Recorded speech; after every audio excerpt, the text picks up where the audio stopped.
環球大戰線深入世界最前線，全球各地的觀眾朋友，大家好，我是葉思密。今天節目我們會特別來聚焦到的是外星科技降臨嗎？伊朗在這次的美伊戰爭當中釋出的水母陣擊落了 F-15，這個技術是不是源自中國大陸？另外，今天會來關心的是蜂群團滅的算法，6.6毫秒可以定生死。以色列的部分為什麼到現在還不願意撤出黎南呢？是怕滅國嗎？今天就是有些議題我們會一起來做關心。好，今天節目一開始先請觀眾朋友幫我們按讚，並且呢跟我們一起做互動，告訴我們你在哪一個城市觀看，也按下熱推薦。謝謝觀眾朋友們的支持，我們寰宇新聞頻道正式的突破了112萬人。另外，環球大戰線的主頻也破了12萬人。因為觀眾朋友敲碗呢，我們特別開啟了大戰線會員的粉絲專區。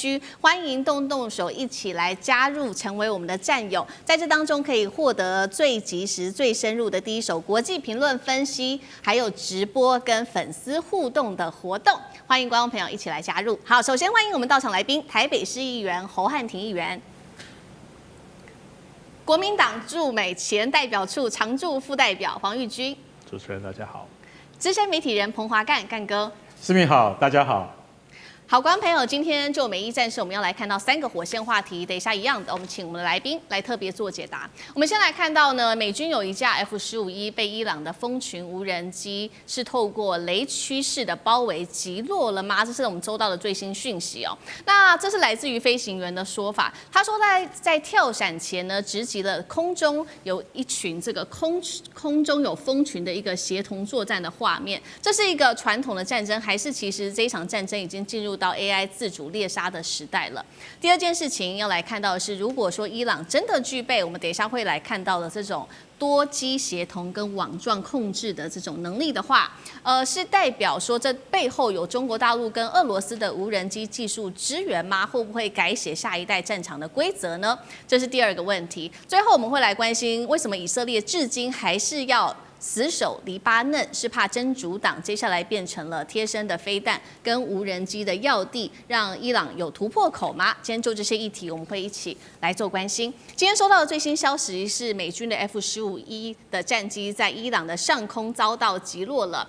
那麼來自於這位飛行員跳傘前他的說法哦，同時 CNN 做了一個報道，這個說法也是嚇壞了美國的情報圈。我們來看看這個飛行員他的說法，他說呢，證詞說，當時他看到了這個影像，就像是電影情節一般。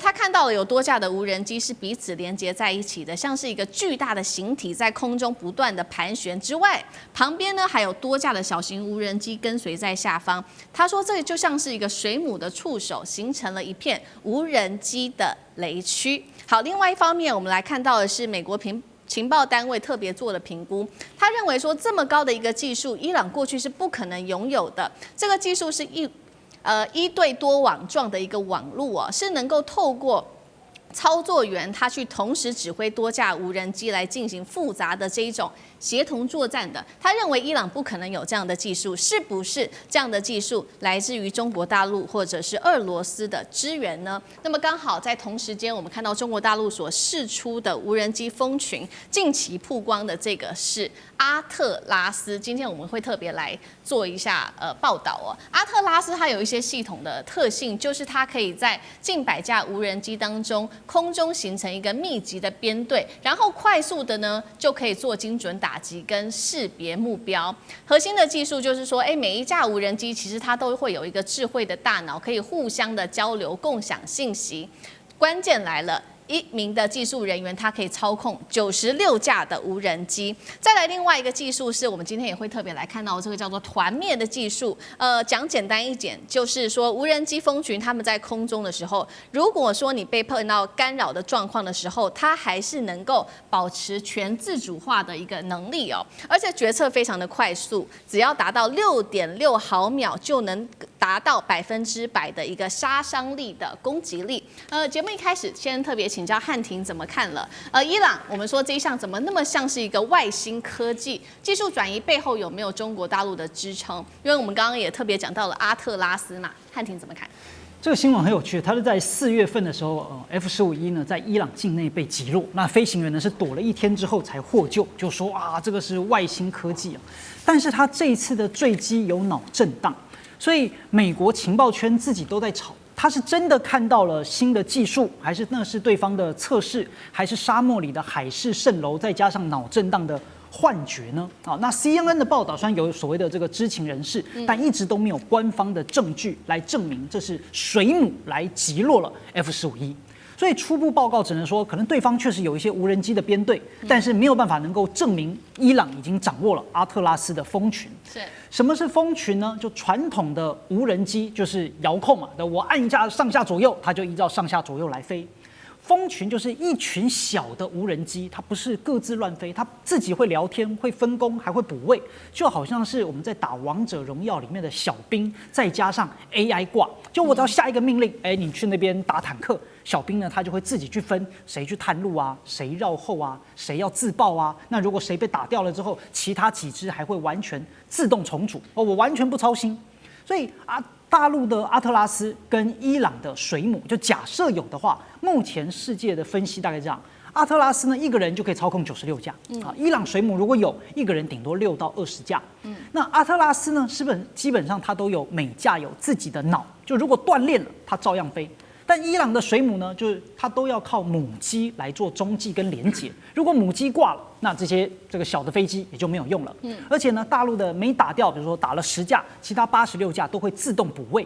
那伊朗的暫時還沒有達到這個能力啊。而且說了，母機掛了，那子機其實也就沒什麼用。那如果我們問是不是有大陸的技術轉移啊，這個疑問呢，其實是從這個美國的情報機構幹嘛呢？就是潑髒水嘛。反正伊朗壞啊，那伊朗的這個技術一定都是大陸給的，所以大陸也壞。那我們要分成幾個層次啊。如果是說零部件啊，那確實是有啊，就一些什麼引擎啊，那民用的這個晶片啊，什麼抗干擾的天線，就這些呢，可能會有實際上透過第三方巴基斯坦啊，或者民用轉軍用，會有一些這個零件上的過去。那但是第二個呢，說蜂群協同算法。這到目前是很可疑，但是也沒有實證啊。因為1對多網絡的作戰呢，在中國大陸、美國、俄羅斯都有在做，這也不是中國大陸的獨門絕活，美軍也有啊，俄羅斯也有。那伊朗如果要搞的話，它最現成的老師反而是俄羅斯，因為俄羅斯、俄烏的戰場上有比較多的數據跟經驗，直接跟伊朗比較有機會。那你說伊朗的這個水母有沒有辦法能夠達到阿特拉斯等級呢？目前根本不可能，因為阿特拉斯也是在今年3月份不久之前，央視才全流程公開的東西，所以這些參數伊朗短期根本做不出來。你不能看到鄰居說他好像用一個華為手機，然後有一個什麼大疆螺旋槳，然後呢你就說這個叫做解放軍的蜂群系統啊，所以就是可能有零件很像，但整個系統還談不上。好，所以2個技術，一個就是我們剛剛特別談到的這個蜂群的連接作戰技術，另外一個是團滅，就是在它各種的狀況之下碰到了干擾，它還是可以斷鏈來滅敵的能力。幹哥又怎麼評估？好，這個西北科技大學他們這個提出來的這個概念它是航天學院所發展出來的。然後呢，這個叫 HGSTR， 那 STR 的技術是什麼呢？就是異構圖的時空推理聽起來非常科幻，就跟漢庭剛剛講的。我說句實在話以這個人類的科技到目前為止一個操作員叫做飛手大家都知道，飛手就是什麼？他就是飛行員。飛行员把所有的飛機放出去。通常來講的話，我們的印象，俄烏戰爭進行了4年多到現在，我們知道一個飛手最多只能夠操縱1架無人機，這是我們的認知。你要操縱2架以上，那恐怕就是一個非常新的技術。而西北大學他們能夠做到一個飛手可以操控96架，那就是一個人放96片風筝了。对，那個太厲害了。我看你連那個用手去抓的時間都沒有，那就是靠什麼呢？那就是靠你的疊位的技術，你可以讓你的鍵盤前面可以顯現出這些在你手中的無人機它的方位、高度以及速度、濕度等等這些資訊。那我想請問一下，它的界面要有多精細？它就不是一般的電腦它必須是一台非常強大的電腦，才能夠控制這麼多架一起。而且剛剛漢庭有講到一個重點，就是說，當我被擊落的時候，我的同伴會不會因此也被擊落，或者是失去了作用？不，他們現在把這些升空的無人機分成2隊，一隊叫做偵察無人機，一隊叫做攻擊無人機。也就是說，前一隊是偵察的，後一隊是攻擊的，但是他們都有各自的大腦。也就是說，當我前面的偵察無人机被擊落的時候，攻擊無人機不會因此而被擊落。那就什麼？那你就必須要你的電腦分流就要做得很清楚了。所以現在我們在看這個新聞的時候說，F-15的飛行員他是被水母攻擊了。這種技術我可以告訴你，伊朗絕對沒有，俄羅斯也沒有，只有中國才有。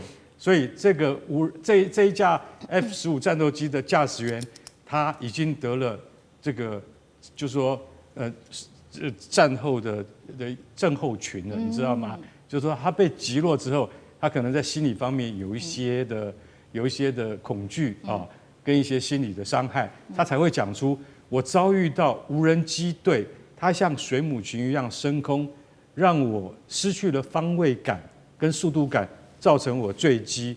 所以我們認為像他這樣子的說法，但是我也有特別注意到，這個不是只有國際的通訊社有而已。美國的主流媒體現在還沒有報道，但是我們台灣有好幾家媒體都有報道同一事件，代表這個事情不是空穴來風。也就是說，這個新聞是真的，但是這個飛行員說的是不是真的，那是另外一回事。可是我們真的要嚴格來講，到目前為止，只有中國大陸，大家看大疆就知道了。大疆的無人機系統它不是顯現在作戰系統，它在災難的現場的救援。大家可以看到協同救援已經看到了，我們已經看到這種技術了，代表中國做得到，只是應用在戰爭科學跟技術上面沒有那麼早，沒有那麼快啊。所以我們現在看到阿特拉斯它是一個讓你覺得說那是一個可能是星際科幻的東西，也對，但是它會不會做得到？那你就去想一想，春晚的跳舞機器人，他們做得到嗎？而且大家要知道。春晚的跳舞機器人不會一個倒掉，全部都倒掉，不會。所以大家就會想到說，中國在這方面的科技的研發跟創新是你想象不到的。那我也相信這個 F-15飛行員看到了所謂類似阿特拉斯的這種群蜂式的無人機攻擊，在將來的作戰場域上一定看得到。只是這一次他可能是活在夢魘之中，但是他已經看到了未來。那我們也看看西北科技大學下一次會有什麼更驚人之作。好，這個是在這一場戰事當中，我們看到了最新的這個軍事動作。那我們也來看到目前呢，美伊戰事接下來用政治面來講，這個和談到底有沒有望？現在其實卡關的地方還是卡在這個以色列到底會不會停手，尤其是我們知道美伊都已經簽完成了這個備忘錄，結果呢，這個納坦雅胡以色列是沒有參與在這當中的和談的。結果被爆出說，納坦雅胡看到了這個美伊的 MOU 之後，開始有一些歇斯底里哦，尤其他很擔心美方現在在合理化伊朗在黎巴嫩的影響力正在擴大，所以呢，最新以色列總理跟他的防長們一起發布聯合聲明說，我們還是拒絕撤出黎南地區。那另一方面，以色列還要擔心的事情也包括了說，伊朗的彈藥庫是恢復到戰前的75%，這是來自於西方情報機構所做的一個評估。另外，他們說還有俄羅斯的這個武器，新的武器支援也會進一步再增加伊朗它的戰力。那伊朗的大使最新也警告了說，如果以色列接下來敢打真主黨的話，他們也會做進一步的軍事動作。現在來關心就是為什麼納坦雅胡到現在如此的強硬，他是不是擔心說，這個黎巴嫩真主黨可以在伊朗會透過黎巴嫩真主黨在這邊部署，不管是飛彈或者是無人機，來近距離進一步攻擊以色列。納坦雅胡的心態，玉軍怎麼看？這個真主黨在这個對以色列來說啊，他真主黨要不要從這邊撤軍，他已經不是一個撤不撤軍的問題，他現在在意的是什麼？誰來重塑中東的秩序的問題？那因為這是一個權力的鬥爭，哈，以色列他現在看起來他在戰爭上，他的武器有絕對的優勢，但你看為什麼現在這個美國川普一直去希望伊朗簽，但伊朗為什麼現在遲遲不簽這個他們最後的停火協議、停戰協議？就是伊朗跟美國現在在博弈的是，伊朗希望它持續的在中東有不管是真主黨啊、胡塞組織啊這些他的所謂的這個他的小弟們去擴散他的不管是在其他國家的這個實力或者是他的控制力。那以色列最害怕的就是這個。你看前幾天这個真主黨就在這個黎巴嫩這邊發動攻擊，變得以色列要回擊他。所以講得更精準一點，就是以色列如果沒有這個戰略的縱深，黎巴嫩對他來說不是一個領土，它是一個預警系統。就是國防學上，它建立一個威脅這個擋在它國防以外的一個系統。那這個系統一旦不存在了，那對他來說，他整個防禦系統就要重新的，他等於是暴露在不管是真主黨或者伊朗要攻擊他底下。那第二個，這個奈坦雅胡為什麼現在一歇斯底里？就他很怕川普把這個真主黨合理化了。因為以前這個黎巴嫩的政府事實上對於真主黨是把它列為一個非合法化的一個組織。那一旦它變得合法化之後，有了正當性，那伊朗的這樣的一個代言人被美國正當化之後，一切好像看起來都是能夠被安排的。那是不是就代表說，美國想要重塑這個中東的秩序，就是把伊朗變成他一個陸局的一個這個舉手？這個是這個以色列奈坦雅胡他不能夠接受的事情。那因為對於川普來說，很多人會問，那川普他能不能？因為川普是過去40年來說最支持以色列的一個總統，他會不會拋棄以色列的這個利益？第一個是國會已經叫他撤軍了，對，所以他已經沒有什麼可以做的事情。第二個是我們從歷史上來看，不管是雷根他想要把這個飛彈賣給這個沙烏地阿拉伯，或者是老布希時代他有一些援助的事情。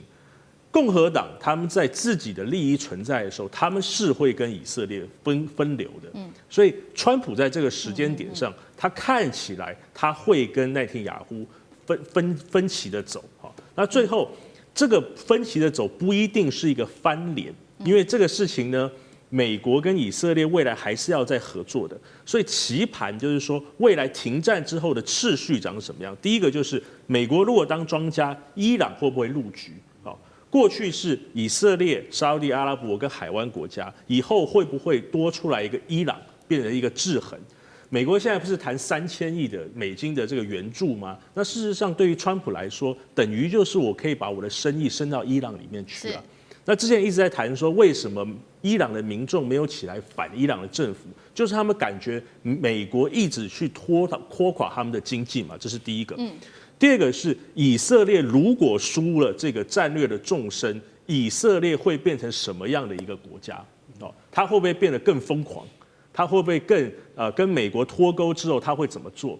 第三個就是我們從東亞的角度來看，如果我剛才假設對了，以色列變成一個不受控的一個國家，美國會怎麼樣去制裁它這個所謂的不聽話的盟友？那我們在亞洲這邊來看，就也看美國在上面怎麼會對付這樣子的一個國家。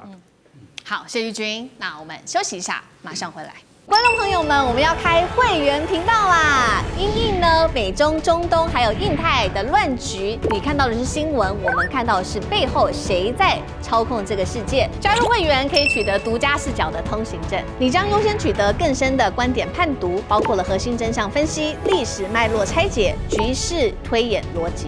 同時解鎖會員勳章、優先互動權、問題解析、幕後花絮，支持我們制作高品質的影片。點擊下方的加入鍵，一起成為戰友吧！我們會員頻道見。